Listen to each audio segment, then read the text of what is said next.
Hey, good evening. It's Wednesday, September 18th, and welcome back to Everyday Talk 24/7.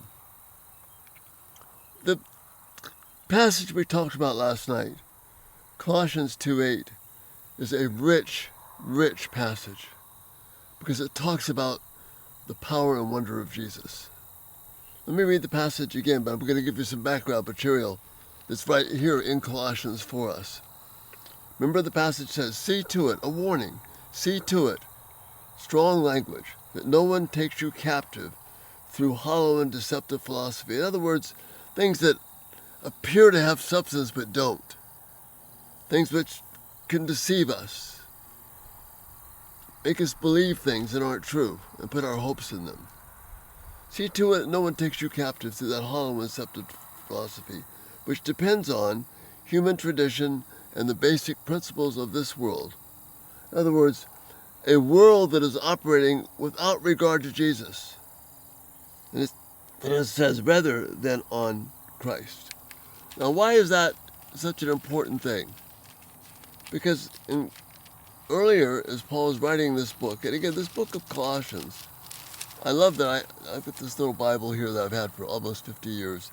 But look, this is Colossians. That's the first two chapters, right here.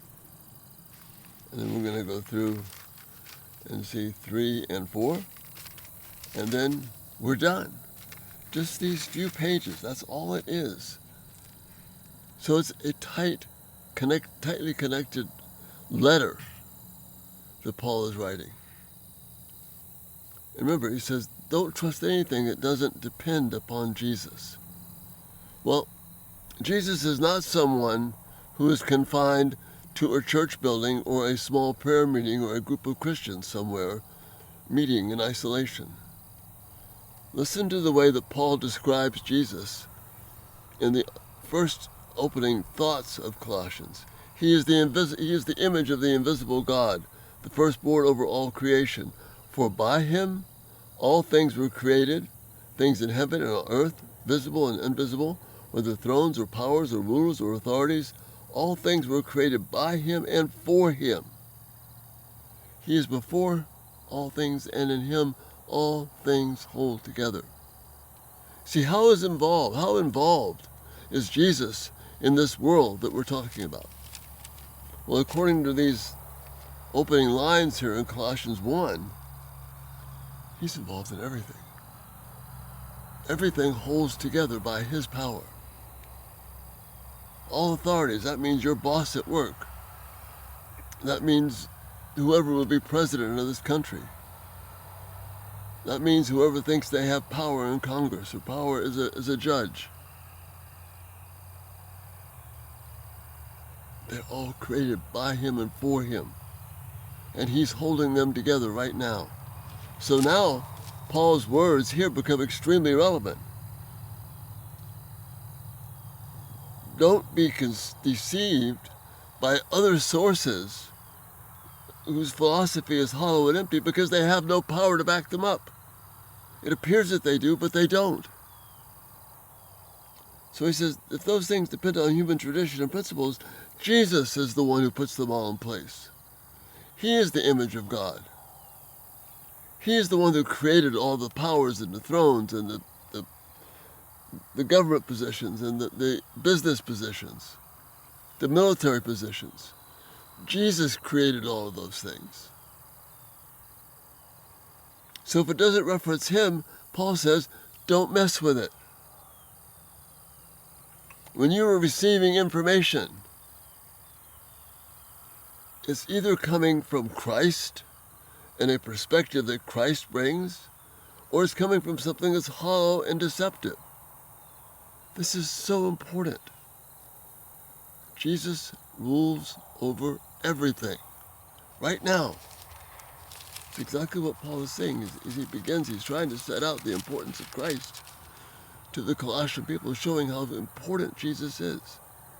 For by him all things were created, things in heaven and earth, whether visible and invisible, whether thrones or powers, or rulers or authorities, all things were created by him and for him. He is before all things, and in him all things hold together. He echoes the words of Daniel. He echoes the words of Isaiah. So,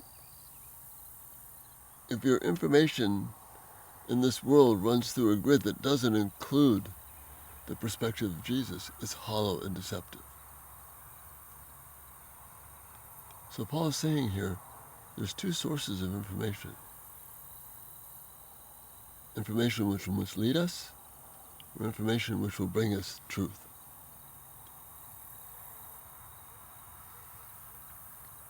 See, even the good things that doctors do, the good things that we enjoy right now in life, they come from God the Father through His Son ruling over these things. Because all good gifts come from God. Nowhere else. He uses people who may even hate Him to bless us with good things. We have to be rooted in Him. There is no neutral information, no neutral thoughts. Everything is rooted either in a belief in Jesus as the Lord of this universe who's ruling right now, or belief that something else is. And if it's a belief in something else, that's hollow and deceptive. We can't put Jesus in a religious box. Paul tells the Colossians that he's telling you and me, this is all His dominion. And He's reigning right now. That's what Paul is saying in Colossians 1. So he's urging us here. See that no one takes you captive through hollow and deceptive philosophy that doesn't acknowledge that Jesus is King, that He is ruling right now, and that it's His values, His truth, His word, His Spirit that we have to have guide us. That's what Paul is saying. Because if we don't, we fall prey to a world which is our enemy. He says in chapter 20 of this verse, if you die with Christ to the basic principles of this world, why, as though you still belong to it, do you submit to its rules? Don't submit to things that are hollow and deceptive. Find Jesus at the core. Expand our vision of what it means to follow Christ. He's the one behind what works in this planet. And that's our mission. Follow the role of King Jesus. This is what gives us hope and security. And I love your thoughts and your feedback. This is so important for us. I pray that I'm communicating this well, but if I don't, you let me know. Because we've got to get a handle on this. Look forward to your interaction, and Lord willing, we'll see you tomorrow. You have a great night. Bye-bye.